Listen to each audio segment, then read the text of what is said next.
지난 10일 오후 대검찰청 별관앞 고급 차량이 연이어 들어오고 연배가 지긋해 보이는 남성들이 속속 건물 안으로 입장합니다. 현직 검찰 간부들도 버스를 타고 행사장에 속속 들어옵니다. 전현직 검사들의 모임, 검찰 동우회의 신년 인사회. 모임의 회장을 맡고 있는 김가경 전 검찰총장을 비롯해 김종빈, 김준규, 김수남 등 전직 총장들이 대거 참석했습니다. 검찰 고위 간부 인사의 여파로 일거수일투족이 초미의 관심사였던 윤석열 총장도 참모들을 거느리고 자리를 함께했습니다. 비공개로 진행된 행사에는 취재진의 접근이 철저히 통제됐습니다. 우리 모두 앞에서 끌고 뒤에서 밀며 주어진 사명을 다합시다.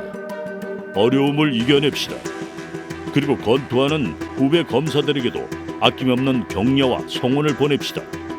전현직 검사들의 친목과 화합을 도모하는 자리라고는 하지만 곱지 않은 시선이 있는 것도 사실입니다. 전관 특혜가 근절되지 않고 있는 현실에서 현직 검사와 검사 출신 변호사의 사적 관계를 공고히 해주는 공식 행사 아니냐는 지적이 나올 수밖에 없습니다. 전관 특혜는 다수의 기업체가 전관 변호사를 법률 고문으로 영입하는 데 주력하는 이유이기도 합니다. 현직에 대한 영향력 확보가 궁극적인 목표인 셈. 삼부 토건은 전관 모셔가기뿐 아니라 현직 챙기기도 등한시하지 않았던 것으로 드러났습니다. 스트레이트는 삼부 토건 전현직 임원들을 폭넓게 접촉해 회장 일가가 친히 나서 현직 검사들을 관리했다는 의미 있는 복수의 증언을 확보했습니다. 접대의 출발점, 즉 1차 회동 장소는 강남 한복판의 특급 호텔, 바로 삼부 토건이 운영했던 르네상스 호텔이었습니다. 르네상스 호텔로 거의 다 왔었고 거기에서부터 시작해서 호텔 밖으로 나가면 술집 가는 거 있죠. 르네상스 호텔에 있었던 조남욱 회장의 집무실로 찾아와 인사를 했다는 검사들. 접대에 대한 증언은 구체적이었습니다. 르네상스 호텔 바로 앞에 성록회관 골목 있잖아요. 골목 뒤쪽으로 가면 2층 집이 있는데 가정집처럼 보이거든요. 그게 요정이었던 것 같아요. 그 밖에서 대기했던 적이 있습니다. 단체로 오는 경우도 많았다고 합니다. 검사들을 만난 건 보통 밤에 일과 끝난 후였습니다. 검사들은 근무 시간들이 있으니까 일과 끝나고 나서 만났죠. 어떤 때는 때로 7, 8명이 왔다가 가고 어떤 때는 몇 명이 끼리끼리 오기도 하고. 접대 장소는 서울에 국한되지 않았습니다. 조 회장의 일가 경영진이 지방을 순회하며 지방 근무 검사들을 만나기도 했고 2011년쯤 에 가서 고검장인지 지검장을 만났어요. 에 불국이 제일 오래되고 유명한 기와집이 있는데 거기 가서 밥을 먹었습니다. 이때 해당 지역 공사 현장의 관리자들을 불러 접대 비용을 부담시키기도 했다고 합니다. 지방 현장 내려가서 소장들 불러서 술 먹고 식사하고 비용을 부담시키고 하는 자리에 검찰들하고 많이 같이 있고 그랬다고. 현직 검사들을 챙겼던 이유는 예상대로입니다.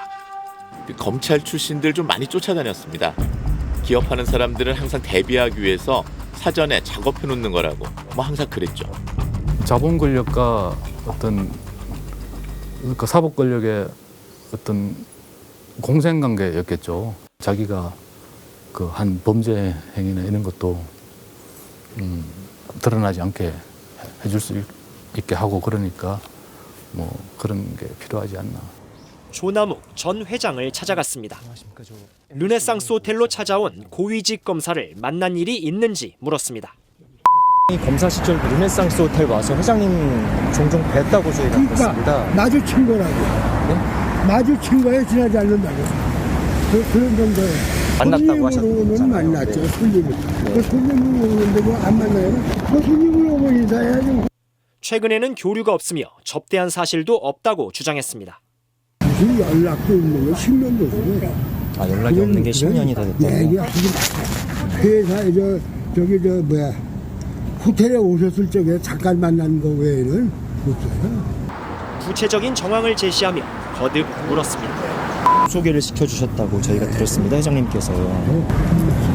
아, 그렇지 않습니까? 아니, 그런 말씀 마세요. 이런 건 다 소용없는 그만 얘기하세요. 나는 공적인 얘기는 말씀을 드리는데 네. 사적인 게 뭐라 얘기해. 내가 손수는 건 당신한테 얘기할 게 뭐 있어. 해당 검사는 스트레이트의 사실 확인 요청에 대해 조 회장은 서울 법대 선배로 사법 연수원 시절부터 알고 지내는 사이였다는 사실은 인정하면서도 다만 10여 년 전 삼부토건 경영권 분쟁 이후 만난 적이 없다고 알려왔습니다. 또 검사로 재직하면서 사건 처리와 관련해 부적절한 만남을 한 적이 없다고 밝혔습니다. 아니 그런데 검사들 접대하는 비용을 지방에 있는 현장 소장한테 내라고 하는 게 말이 됩니까? 네, 당사자들은요. 다른 사람도 아니고 회장 일가의 요구인데 들어주지 않을 방법이 있냐 이렇게 말했습니다. 자, 또 한 가지 궁금한 게 있습니다. 이거 아마 시청자 여러분들도 궁금하실 텐데 여기 등장하는 현직 검사 대체 누굽니까? 네, 지금도 검찰 요직에 계신 분 이 정도만 말씀드리겠습니다.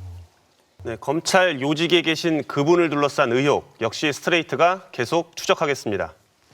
지금 검찰 일각에서 수사권 조정이다. 그리고 공수처 설치다. 이런 거에 대해서 반대하는 목소리가 있는데 여기에도 좀 사실 속내가 숨어 있다고 생각이 돼요. 그러니까 자기가 평생 검사할 게 아니잖아요. 언젠가는 옷을 벗고 나가야 합니다. 나가서 전관으로 뛰어야 되는데 전관으로 뛰면서 힘을 얻고 그리고 막대한 수입료를 얻으려면 결국 지금 검찰 권력에 힘이 있어야 되거든요.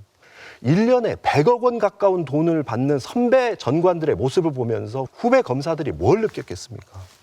아, 검찰 힘이 이대로만 유지되면 나도 저렇게 나가서 막대한 돈을 벌 수 있겠구나라고 생각했겠죠. 그래서 전관 비리를 뿌리 뽑으려면 다른 방법이 없습니다. 지금 검찰이 갖고 있는 그 무소불위의 힘, 그걸 약간만 빼면 됩니다.